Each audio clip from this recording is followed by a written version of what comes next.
It was a cold, stormy night, and I found myself alone in my dimly lit room, surrounded by the soft glow of my gaming setup. I had just started playing a mysterious indie game called Hollow Pixels, a title that had been making waves for its eerie atmosphere and unexplained phenomena. As I delved deeper into the game, I couldn't shake the feeling that something wasn't right. The in-game environment seemed to mirror my own surroundings, with a virtual storm outside syncing perfectly with the real one raging outside my window. The realism was uncanny, and it sent shivers down my spine. The game's objective was unclear, as if it reveled in keeping players in the dark. I navigated through desolate landscapes and empty corridors, the only sound being the distant howling wind. Suddenly, I heard a faint whisper coming through my headphones, a whisper that seemed to originate from within the game itself. "Turn back," the voice urged, its words barely audible. I dismissed it as a scripted event, part of the game's attempt to build suspense. Ignoring the warning, I pressed on, determined to uncover the secrets of Hollow Pixels. As I progressed, the atmosphere grew increasingly oppressive. Unsettling glitches distorted the graphics, creating distorted and nightmarish images on the screen. My character moved with an unnatural jitteriness, and the sense of dread intensified with each step. Then, the whisper returned, more insistent this time. "You shouldn't be here. Leave before it's too late." I felt the chill run down my spine, but my curiosity got the better of me. I pressed forward, my virtual self moving deeper into the virtual abyss. Suddenly, the game took a surreal turn. The in-game storm outside matched the intensity of the real storm outside my window, and the boundary between the digital and physical worlds blurred. The room around me seemed to darken, and I noticed strange shadows moving just at the edge of my vision. A figure materialized on the screen, its features distorted and glitched. It bore an uncanny resemblance to me. The whisper became a guttural growl, emanating not just from the headphones, but seemingly from the very walls of my room. In a panic, I tried to quit the game, but the menu options glitched out. The figure on the screen turned to face me, its glitched eyes locking onto mine. The room grew colder, and I could hear faint, ghostly footsteps behind me. As I fumbled to disconnect the power, the figure lunged towards the screen, breaking through the digital barrier. The lights flickered, and the room plunged into darkness. I felt a cold breath on the back of my neck, and a voice, now in the room with me, whispered, "You should have listened." The next thing I knew, the storm outside subsided, and the room returned to normal. The game had closed itself, and I sat there in stunned silence, questioning my sanity.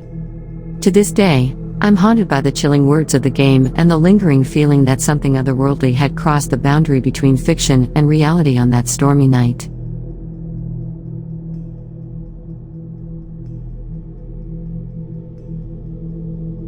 In the quiet town of Ludington, there stood an old mansion known as Pixel Manor.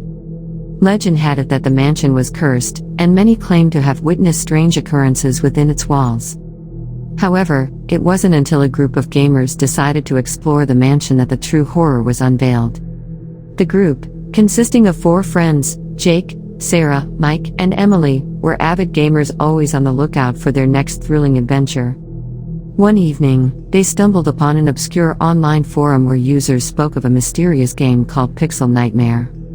The game allegedly held the key to unlocking the secrets of Pixel Manor.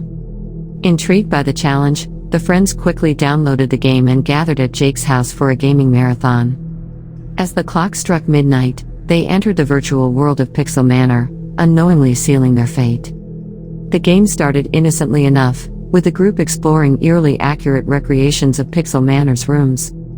The atmosphere was tense, and each creak of the floorboards resonated through their headphones. Suddenly, the characters in the game began to mirror the group's real-life actions. As they progressed, the friends found themselves trapped in a twisted version of Pixel Manor, facing malevolent entities that seemed to be extensions of their deepest fears. The game's sinister AI adapted to their individual phobias, creating a personalized nightmare for each player. Jake, an arachnophobe, was chased by grotesque, oversized spiders. Sarah, terrified of the dark, found herself navigating pitch-black corridors with only the glow of her character's flashlight. Mike, who had a fear of drowning, experienced a relentless pursuit by waterlogged specters.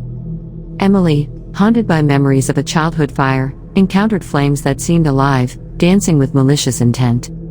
The group soon realized that the only way to escape Pixel Manor was to confront their fears head-on. The game pushed them to the brink of their sanity, blurring the lines between reality and fiction. The friends' screams echoed through the night as they grappled with the horrifying manifestations of their phobias. As the clock struck 3 a.m., the friends simultaneously completed their individual challenges.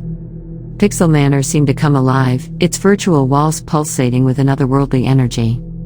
The friends were transported back to their real-life surroundings, shaken and exhausted.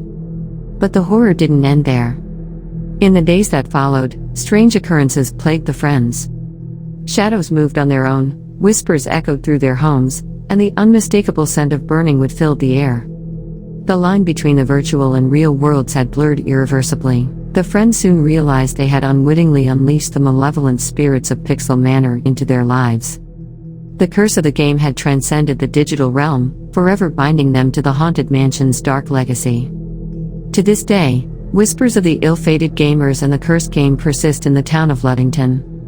Pixel Manor stands as a foreboding monument to the nightmarish fusion of gaming and reality, a cautionary tale for those who dare to delve too deep into the virtual unknown.